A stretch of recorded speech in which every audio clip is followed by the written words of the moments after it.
December 2023માં દુબઈથી નિકારાગુઆ જઈ રહેલી એક ડોન્કી ફ્લાઇટ ફ્રાન્સમાં પકડાયા બાદ આખી દુનિયામાં તેને લઈને ખાસો હોબાળો મચ્યો હતો. આ ફ્લાઇટમાં સવાર અંદાજે 240 જેટલા લોકોમાંથી ઘણા ગુજરાતીઓ પણ હતા, જેમાંના મોટાભાગનાને આ જ ફ્લાઇટમાં મુંબઈ રવાના કરી દેવાયા હતા. તે વખતે પાછા આવેલા લોકો એરપોર્ટની બહાર આવતા જ મીડિયાથી મોઢું સંતાડીને ચાલવા લાગ્યા હતા અને અમુક લોકોએ તો બબાલ પણ કરી હતી. ગુજરાતની પોલીસે પણ ત્યારે આ મામલે એક એફઆઈઆર નોંધી કેટલાક એજન્ટોને આરોપી બનાવ્યા હતા, પરંતુ સમય જતાં કદાચ પબ્લિક અને પોલીસ આ કોઈ પ્રકરણ ભૂલી ગયા હતા અને થોડા જ દિવસોમાં ડોન્કી ફ્લાઇટનો કાળો ધંધો ફરી ધમધોકાર શરૂ થઈ ગયો હતો. નવાઈની વાત એ છે કે ડિસેમ્બર 2023માં જે લોકો ગુજરાત પાછા આવ્યા હતા તેમાંના ઘણા ખરા લોકોને અમુક જ દિવસોમાં અમેરિકા મોકલી પણ દેવાયા હતા. તેવી જ રીતે ઓક્ટોબર 2024માં એક ડિપોર્ટેશન ફ્લાઇટ અમેરિકાથી ઇન્ડિયા આવી હતી, જેમાં 40 જેટલા ગુજરાતીઓને પણ પાછા મોકલાયા હતા. પરંતુ બાઇડનની સરકારમાં ઇન્ડિયા મોકલાયેલી પહેલી ડિપોર્ટેશન ફ્લાઇટની કોઈએ નોંધ સુદ્ધા નહોતી લીધી. હવે આ જ ઘટનાનું પુનરાવર્તન ડોનાલ્ડ ટ્રમ્પના પ્રેસિડેન્ટ બનતા જ ફેબ્રુઆરી 2025માં થયું છે, પરંતુ આ વખતે સ્થિતિ ઘણી અલગ છે. ડોનાલ્ડ ટ્રમ્પે પહેલીવાર ઇન્ડિયા જેવા અમેરિકાથી હજારો માઇલ દૂર આવેલા દેશમાં મિલિટરી એરક્રાફ્ટમાં 104 ઇલીગલ ઇમિગ્રન્ટ્સને ડિપોર્ટ કર્યા છે.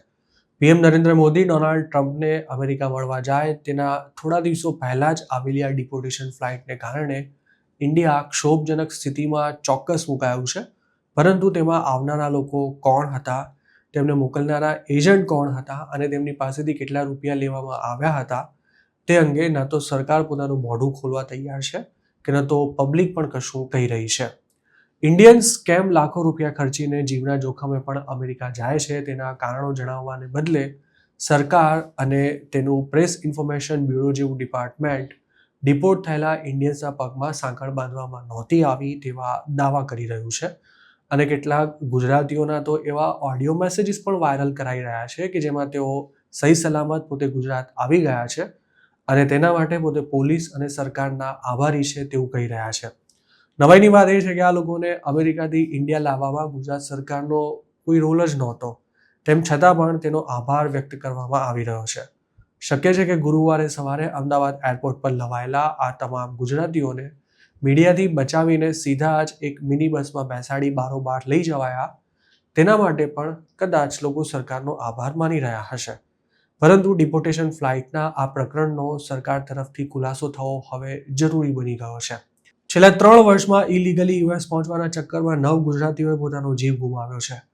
કેટલાયના હાથ પગ ભાંગ્યા છે અને અમુક કમનસીબ છોકરીઓ પર રેપ પણ થયા છે.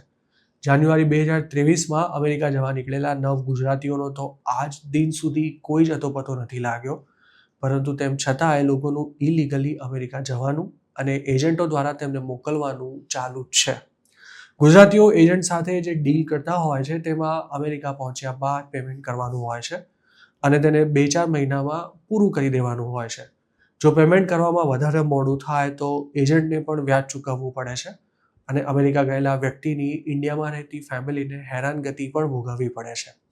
આ સિવાય જો અમેરિકા પહોંચતા પહેલાં રસ્તામાં કોઈનું મોત થઈ જાય કે પછી તેને ગંભીર ઈજા થાય તો એજન્ટો તેને યુએસ લઈ જવા માટે જેટલામાં ડીલ કરી હોય તેનાથી ડબલ રકમ આપીને તેની ફેમિલીને ચૂપ કરાવી દેશે. જુલાઈ 2022માં બનેલી આવી જ એક ઘટનામાં મહેસાણાના પ્રિયંક પટેલ નામના એક ગુજરાતીને પેમેન્ટમાં ડખો થતા એજન્ટો દ્વારા એવો ઢોરમાર મરાયો હતો કે તેને લાઈફ સપોર્ટ સિસ્ટમ પર રાખવો પડ્યો હતો. જોકે પ્રિયંક પટેલનું પછી શું થયું અને તેને મોકલનારો એજન્ટ કોણ હતો તે આજ દિન સુધી કોઈ નથી જાણતું. તેવી જ રીતે 2025ની પહેલી રિમૂવલ ફ્લાઇટમાં જે લોકો પાછા આવ્યા છે તેમાંના મોટાભાગના ફેમિલીવાળા એક જ વાતનું રટણ કરી રહ્યા છે કે તેઓ અમેરિકા ગયા હતા, તેની પોતાને કશી જાણ જ નહોતી. કેટલાક લોકો તો એવા પણ બહાના કાઢી રહ્યા છે કે તેમના ફેમિલી મેમ્બર ફરવા માટે યુએસ ગયા હતા, જ્યારે એક વડીલે તો મીડિયા સાથે વાત કરતા એવું કહ્યું હતું કે તેમની દીકરી ફ્રેન્ડ સાથે યુરોપ ફરવા ગઈ હતી અને ત્યાંથી તે અમેરિકા કઈ રીતે પહોંચી ગઈ તેની પોતાને કશી ખબર જ નથી. ગુજરાતમાં મા બાપને પૂછ્યા વિના ફિલ્મ જોવા પણ ઘરની બહાર ના જતી છોકરીઓ તેમની જાણ બહાર જ યુરોપ ફરવા જતી રહે અને ઘરમાં કોઈને કંઈ ખબર જ ના પડે, તે વાત ખરું કહો તો કહેતા ભી દીવાના ઓર સુનતા ભી દીવાના પ્રકારની છે.